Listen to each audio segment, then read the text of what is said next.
Puluhan personil kepolisian Resor Aceh Barat Daya menjalani vaksinasi booster COVID-19 jenis Moderna. Hal tersebut sebagai upaya menambah kekebalan tubuh polisi sebagai garda depan dalam penanganan COVID-19. Guna menambah imun tubuh, Polres Aceh Barat Daya menggelar vaksinasi booster COVID-19 atau suntikan ketiga untuk para personil. Sebanyak 42 personil Polres Aceh Barat Daya mendapatkan vaksin booster COVID-19 jenis Moderna. Kegiatan vaksinasi itu berlangsung di Aula Mapolres setempat pada Senin pagi.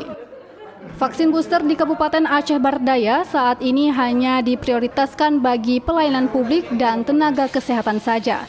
Sementara untuk masyarakat umum akan diberikan vaksin booster setelah pelayanan publik mendapat suntikan ketiga secara menyeluruh.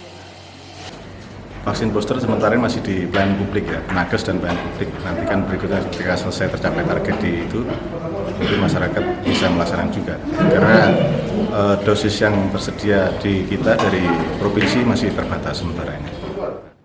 Vaksinasi untuk masyarakat umum di Kabupaten Aceh Barat Daya telah mencapai 84% untuk dosis 1 dan 45% untuk dosis 2. Polres Aceh Barat Daya menghimbau masyarakat agar tetap mematuhi protokol kesehatan serta melakukan vaksinasi. Dari Kabupaten Aceh Barat Daya, Erdawati, iNews melaporkan.